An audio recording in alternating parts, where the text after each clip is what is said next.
Hello everyone, welcome back to Assamese Study Hub. আজি ভিডিঅ'ত পুনৰ Assam police and forest department এক্সামৰ বাবে ইম্পৰ্টেণ্ট কুৱেশ্যন এনসাৰৰ পাৰ্ট 11 লৈ আহিছোঁ।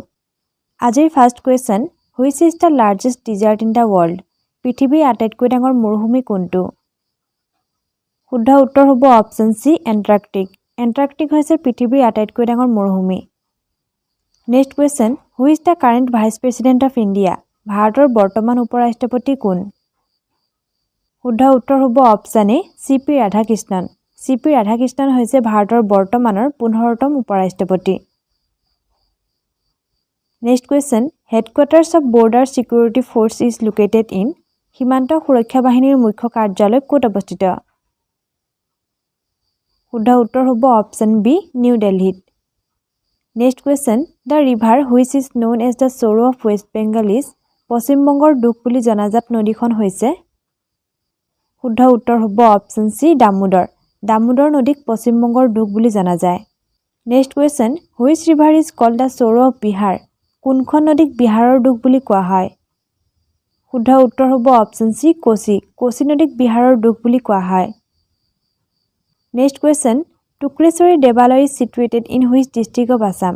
টুক্ৰেশ্বৰী দেৱালয় অসমৰ কোনখন জিলাত অৱস্থিত? শুদ্ধ উত্তৰ হ'ব অপশ্যন চি গোৱালপাৰা জিলাত। টুক্ৰেশ্বৰী দেৱালয় টুক্ৰেশ্বৰী পাহাৰত অৱস্থিত।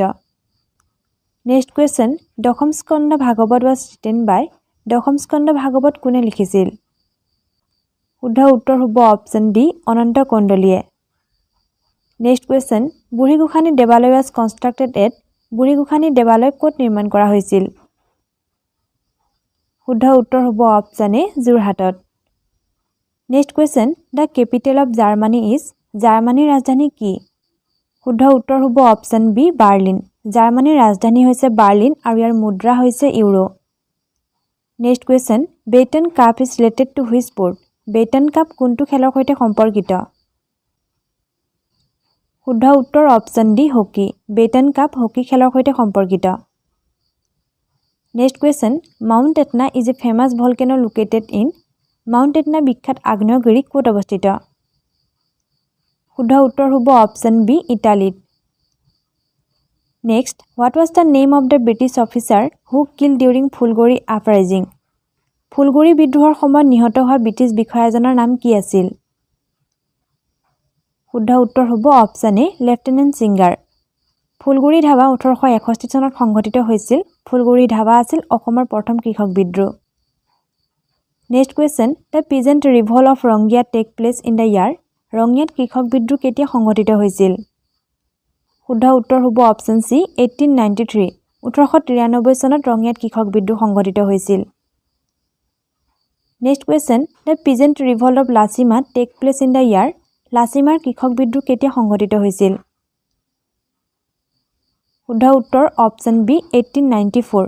লাচিমাৰ কৃষক বিদ্ৰোহ আৰু পথৰুঘাটৰ ৰণ 1894 চনত সংঘটিত হৈছিল। Next question, line of control separates India and? Line of কণ্ট্ৰলে ভাৰত আৰু কোনখন দেশক পৃথক কৰে? শুদ্ধ উত্তৰ option C Pakistan. Line of কণ্ট্ৰলে ভাৰত আৰু পাকিস্তানক পৃথক কৰে। Next question, line of actual control is an effective border between? Line of actual control কোন দেশৰ মাজত এক কাৰ্যকৰী সীমাৰেখা হয়? শুদ্ধ উত্তৰ হ'ব option B India and China.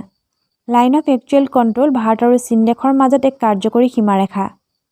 আপোনালোকে যদি ADRE, Assam police, forest department, Assam TET grade 3 and 4 ইত্যাদি এক্সাম বা অসমৰ যিকোনো কম্পিটিটিভ এক্সামৰ বাবে প্ৰস্তুতি চলাই আছে, তেন্তে এই এক্সামৰ বাবে মষ্ট ইম্পৰ্টেণ্ট কুৱেশ্যন এনচাৰৰ PDF আপোনালোকৰ বাবে লৈ আহিছোঁ। এই PDFত 1700+ চিলেক্টিভ MCQ কুৱেশ্যনছ আছে। যদি আপোনালোকে এই PDF বাই কৰিব বিচাৰে, তেন্তে ডিছক্ৰিপশ্যনত আমাৰ ইনষ্টাগ্ৰামৰ লিংক দিয়া আছে। আপোনালোকে ইনষ্টাগ্ৰামৰ জৰিয়তে আমাক কণ্টেক্ট কৰিব পাৰে। Next question, during whose reign did Fahien come to India? কাৰ শাসনকালত ফাহিয়ান ভাৰতলৈ আহিছিল? শুদ্ধ উত্তৰ হ'ব অপশ্যন বি চন্দ্ৰগুপ্ত দ্বিতীয়। চন্দ্ৰগুপ্ত দ্বিতীয়ৰ শাসনকালত ফাহিয়ান ভাৰতলৈ আহিছিল। Next question, who was the author of the Natyashastra? নাট্যশাস্ত্ৰৰ লেখক কোন আছিল?